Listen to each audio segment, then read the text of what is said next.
Another undrafted rookie free agent, Jason Poe. He's been the 49ers' second string left guard throughout the preseason.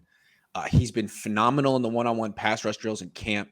Now he's having some like highlight plays as a run blocker, pulling and pancaking people. Do you think he'll make the final roster? God, I hope so. I really think there's greatness there.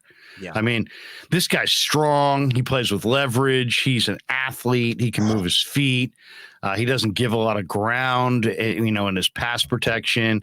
That one little crackback block where he pulled over and hit the linebacker. That's a block that many offensive linemen whiff on because that's an athlete and you have to move to get there. Right. And he made that play and, buried that guy and they ran right off his back shoulder. So I like Poe. I'd like to see him, Grant, get some run at center.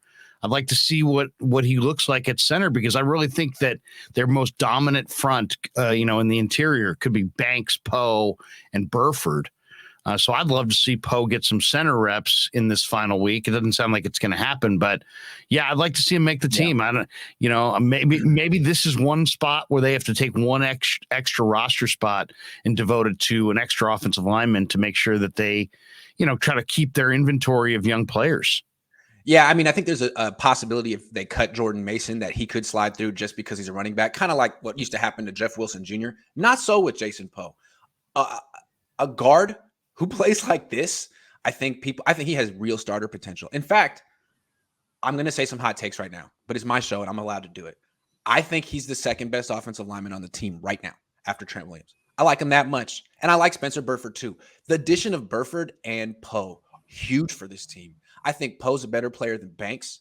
I think Poe should be the starting left guard. And I think he will be the starting left guard by the end of the season. Whether the Niners recognize it yet, I think Banks will play his way out and Poe as well will play his way in. I don't know how it's going to shake out as far as their depth chart, but I was saying this the other day at practice. I think Poe's got Pro Bowl talent. Now people say, that he's small. Wait.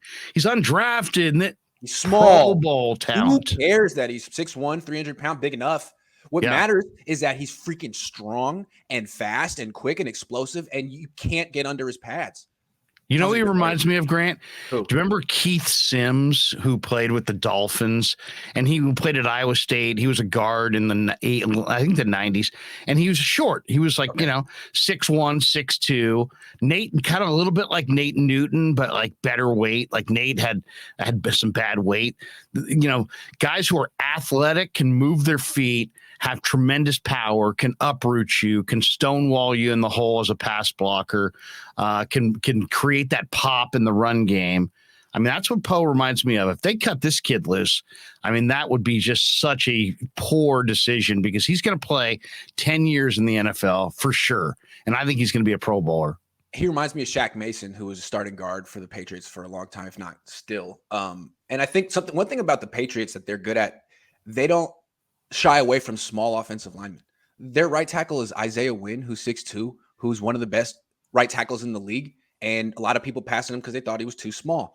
Who cares? I really feel like if you were to line up Aaron Banks and Jason Poe and say, who does what better? Like strength, Poe, speed, Poe, quickness, Poe, explosion, Poe, size, Banks.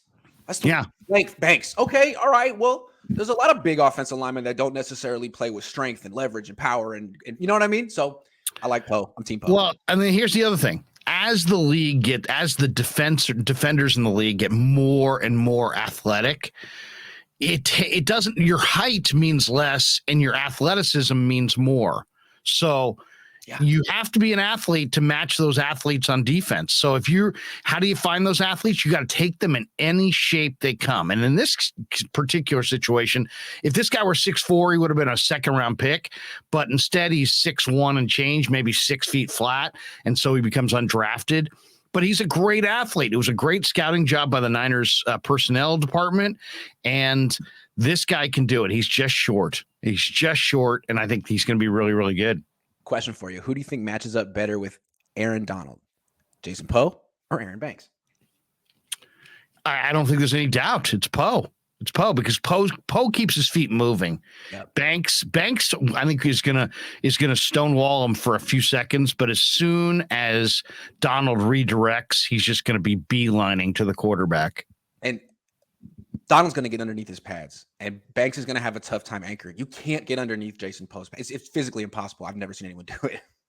And he comes off the ball so quick. He's so good.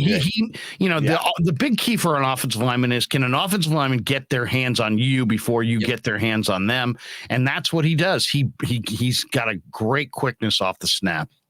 And Trent Williams noticed it, and Trent Williams brought him on his private plane, and those two are going to be playing together for a very long time. I'm calling it right now, next to each other. Gregory Young says, are there any good O-lines still out there we can get? Lance Black, Burrow running for his life behind this line. Well, again, I just want to say that the found money of 4th-round pick Burford and undrafted free agent Poe is huge for this team. I didn't see this coming when the draft happened. So that's big. Yeah. And also you got to remember, when I went back and watched this film, Keaton Sutherland had a nightmare game. And it was like he was almost personally responsible for almost all the pressure. Yeah, he's bad. Poe gave up 0 pressures in this game. 0. Yeah. And it's interesting that I guess the last question would be, what happens if McGlinchey isn't ready week 1? What do they do? I don't like the whole McKivitz at right tackle thing. Sorry. I know they won with him at left tackle week 18, but is it unfair to ask Burford to play a new position? I guess, but I think he's the best. I think he'd be better than McKivitz at right tackle. Well, it's funny. Did you see Trent Williams' comments last week about McKivitz?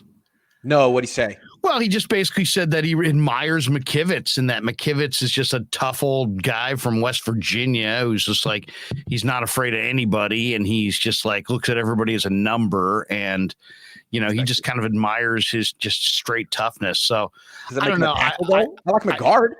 I know. I just think McKivitz is a guy they trust more. I mean, I'll say this, you better have some trust in, it's not about prospects. You better have guys that you trust. I'd rather have a technician who's a little underpowered. And I think that's probably what McKivitz is. So I think I'd rather lean with McKivitz, especially if it's just a few weeks. If it's the full year, maybe you might want to consider Burford. True. You probably also ideally want to have a rookie focus on one position at first, right?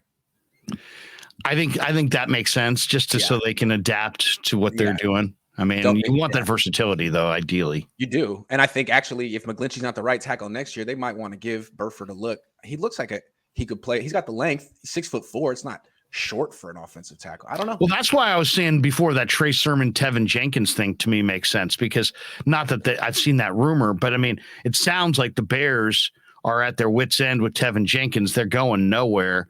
Maybe they would take a guy like Trey Sermon and part with Tevin Jenkins, and maybe Jenkins could be your, a guy who could plug and play for, at right tackle, at least until McGlinchey gets right. Agree. Corey Wigg says Poe and Mason need to make this team, but why do I feel this team prioritizes where a person was drafted opposed to what is on tape? I feel like what they do here is you release the people you think you can get away with releasing. If you think you can sneak a guy in the practice squad, you try to do it, and it's harder to do with people who were drafted high because other teams might have liked him too.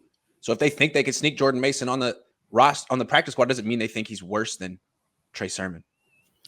What do you think? You also got to remember that, when you've put together good rosters for 3-4 years in a row now, like the Niners have, teams know who the most talented rosters are. So the guys the 49ers cut, the guys the Chiefs cut, the guys the Ravens cut, the guys, they're going to get an extra look around the league. So it's going to be more difficult when you're one of those teams to sneak somebody through.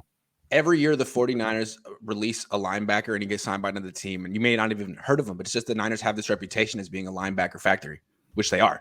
They are. And so this year it could be Marcelino McCrary Ball. If he doesn't make the team, could be gone. Happens all the time.